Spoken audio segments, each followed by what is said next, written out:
Hi, I'm Janelle. This is Janelle Knows Money. Welcome to my channel. Today we're going to be talking about saving money because, who doesn't love more money, right? We all love to have some more in our savings account. So today we're going to talk about 10 different tips that I have that will allow you to get more money in your bank account, whether you're saving for an emergency fund, whether you have, a specific item in mind. Maybe you want, some Gucci shoes, some Gucci boots, or, maybe you're saving for a home. Maybe you have some long-term saving goals. How are we going to meet those goals, and what tips do I have to share with you? Well, let's find out. This first one is one that you've probably heard a million times, but I think it's so important that we need to reinforce it. You need to pay yourself first. There are multiple ways that you can pay yourself first. The first being through a retirement plan. If your workplace has a 401k that has a match, definitely take advantage of that. It's super easy. You can elect a percentage of your income ahead of time.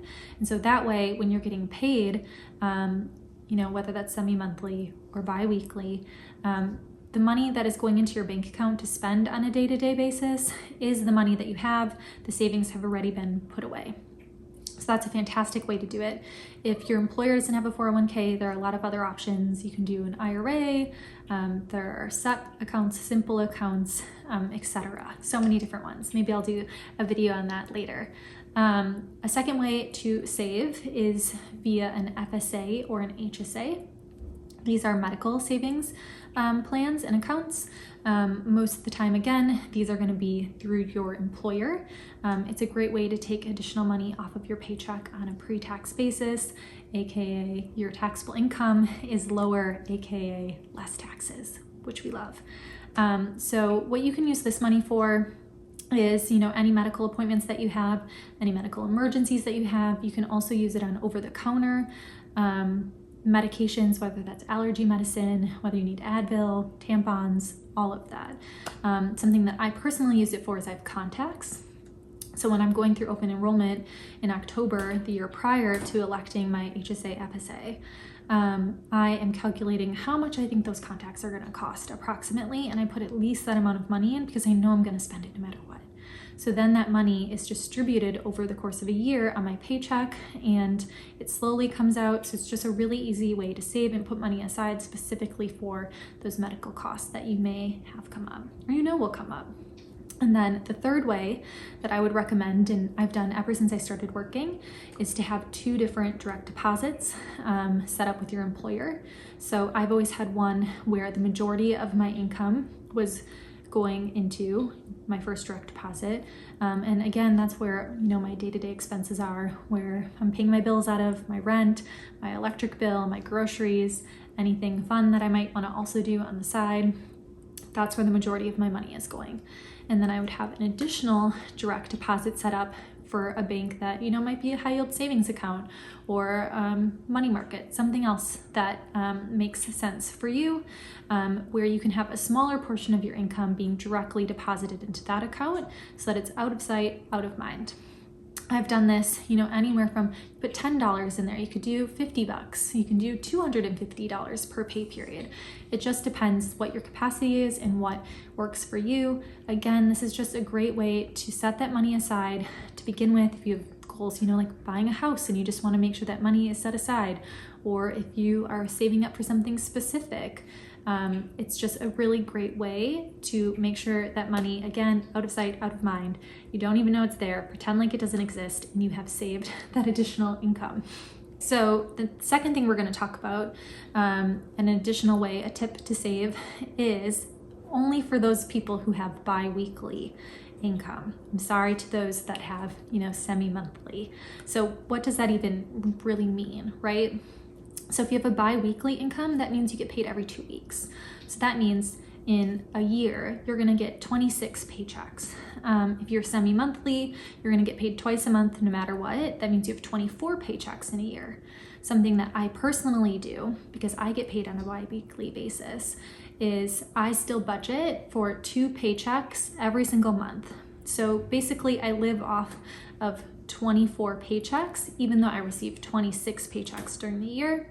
If you're paid on a bi-weekly basis, you'll know that there are certain months Sometimes it's June and December, sometimes, it's November. It just depends on how your company runs their payroll, that you'll get 3 paychecks. So what I do is I budget for 2 paychecks per month the entire year. And when I receive that 3rd paycheck, I save the entire thing. If you need that income in order to live, you can distribute it out throughout the year. You can distribute out a portion of what that income might look like throughout the year and then save another portion of it when it comes in. But I've found that this is a really easy way for me to save money without even realize that I'm doing it. So definitely check that out if you have bi-weekly pay. Again, I'm sorry, this is not for the semi-monthly pay people, but there are some more tips and tricks for you to come. The 3rd tip that I have is to give yourself a weekly allowance. I know this might sound like we're 10 years old, but if you really are trying to save money for something specific, this is going to be super helpful. When I was trying to pay off some of my loans for my master's degree, this is something that I did. So I would do my budget on a monthly basis. I would see what my income was on that monthly basis, and then depending on the weeks in the month, the days in the month, and how those weeks fell, I would give myself an allowance on a weekly basis. And so what I would do is say my allowance for the week was, $200, $250, maybe it's $300. Just depends on, what your annual income is. I would use that money during the week and make sure I did not go over that budget. And if I didn't spend any of that money for that week, so say my weekly budget was $300 and I spent $200, something that you can do is not roll that $100 over to the following weeks, but instead immediately save it. I found that this was a really, really easy way for me to save additional money. Again, this was something that I wasn't necessarily always striving to do on a weekly basis. You give yourself a weekly allowance so that you can spend it. It is money that is yours, it is to spend. This isn't supposed to be so restrictive that you're giving yourself this weekly allowance and then you're trying to even budget back from that weekly allowance. That's not what we're trying to do. That's gonna be so hard to sustain over a long period of time. This is just, if on a weekly basis, you give yourself a certain amount of money and you just so happen to not spend all of that money, just shoo it right into savings, shoo it right into, that savings for those Gucci boots that you want, or whatever it is that you're interested in saving for. That I've always found is really helpful. Number 4 we have is a little bit similar to the weekly allowance. You can always try envelope stuffing. So sometimes it's a lot easier for people to save if they have physical money in their hands. So what you can do is on a semi-monthly or bi-weekly basis, you can go to the bank after your check has been deposited.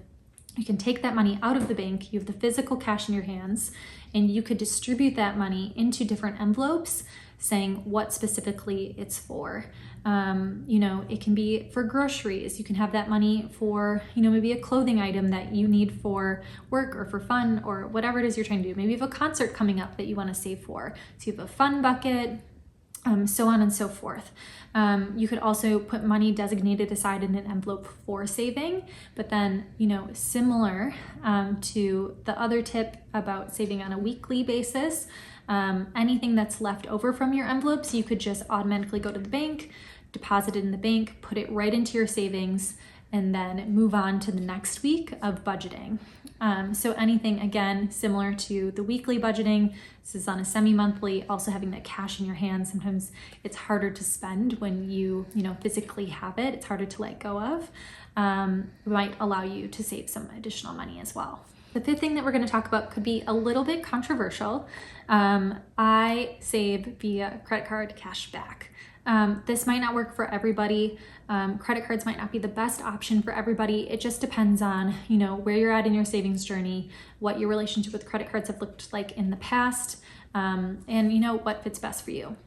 So for me personally, I have always, in my mind at least, treated my credit card, thought of my credit card exactly like a debit card.